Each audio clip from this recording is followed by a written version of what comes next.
Hello everyone, welcome into the video. I'm Jonathan Messer, host of Booby Sports Show, and we have breaking news out of the University of Florida, out of Gainesville. Billy Napier has been fired as the head coach. Okay, he's been the head coach for 4 years from 2022 to 2025, and it's just been a disappointment. Let's be honest. I think I have pretty good feelings about this because I am a Gators fan, so I've known the pain that we've been put through.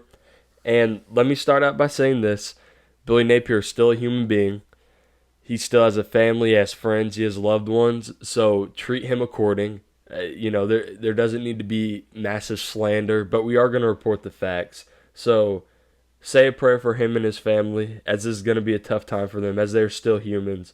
And we wish them the best.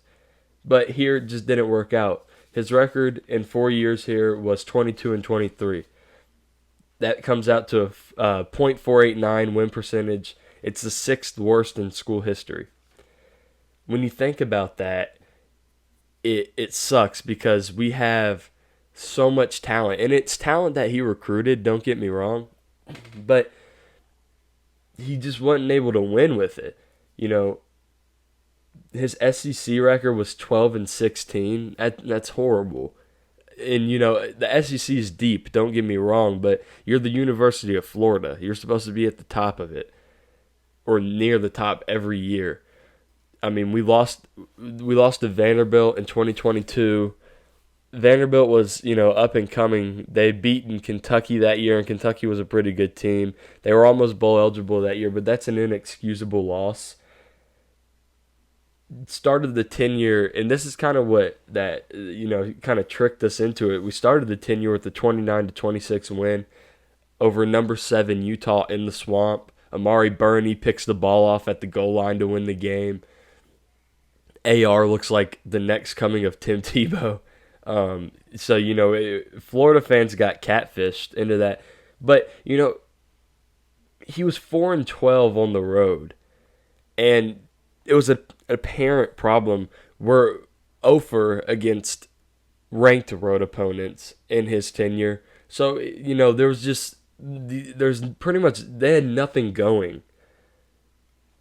And honestly, in my opinion, the worst of it, 3-13 against Florida's rivals. When you talk about college football is a very unique sport in the fact that the regular season and certain games matter more than the postseason. Like if you talk to any Ohio State fan, obviously they're thrilled to win the national championship because that is the ultimate goal. But I promise you, they don't feel accomplished 100% because they lost to Michigan. So for me as a Gators fan, there's a point to be made for possibly caring more. I mean, for me at least, caring more about these rivalry games. The Georgias, the Tennessees, the FSUs, the LSUs. There's more that have kind of. I mean, Kentucky's a rivalry, so it's just. It sucks because you sit back in, especially for someone like me who you give. I mean, I give all my time, all my spare time to college football, and that's as a broad just throughout for the whole sport. But a lot of that time goes to Florida because it's my favorite team. I'm a diehard Gators fan, so to see that, it really sucks.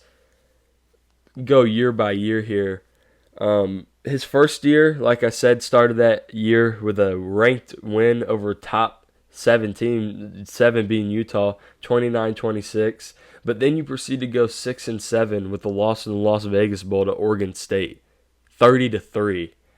Just bad. Year 2, go 5-7. Graham Mertz is the new quarterback. You miss a bowl game.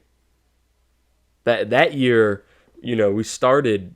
I believe we started pretty good. I think we started 4-2 or 4.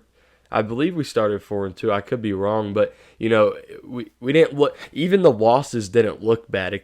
It was just losses, right? And we beat Tennessee at home pretty good. They were highly ranked, and then we just felt The wheels just fell off the wagon. And that happens, but in year 2, you give them some grace, but that can't continue. The wheels can't always fall off the wagon. Year 3 started horrible. Everyone knows ESPN released the story, the notification that Billy Napier's buyout was being brought up and the money was starting to get collected because he was a dead man walking. And then they turn it around. They beat Ole Miss and LSU at home. That's great. But then you got to carry the momentum in. They went 8-5 that year with a win in the Gasparilla Bowl against Tulane, 33-8. This was the year. This was supposed to be the year. You look at this team, and honestly, I don't know how you can't win with this team. This team is really good, talent-wise. I mean, this is one of the best freshman duos at receiver that we've ever seen. Vernell Brown and Dallas Wilson is elite. This defense is elite. I mean, the defense is completely banged up. I mean, we got corners wearing number 43 starting on the field. I know most of Florida's players. I know Florida probably down to they're 3 deep, and there's guys in the secondary that I don't know. And they're still holding teams to 21 points. That's really, really good. So I just don't understand why he couldn't get it out of him. And a lot of it did have to do with the play calling. The play calling was bad, and the reluctance, the unwillingness to get an OC and give up play calling might have sealed his fate. He started this year 3-4. Obviously started 2-4. Just now beating Mississippi State. After they played Long Island and won 55-0. It was a pick your score kind of game, but it just didn't feel like we played great. But we saw flashes and it was like, okay, this team's gonna be really good. Next week you get USF at home, and I understand USF's a good group of 5 team, but Florida should have splattered them, and they didn't. They got beat 18-16. So, I mean, it's just bad. Then you go to LSU, and Lagway's obviously injured. Those 5 picks, you don't sit him.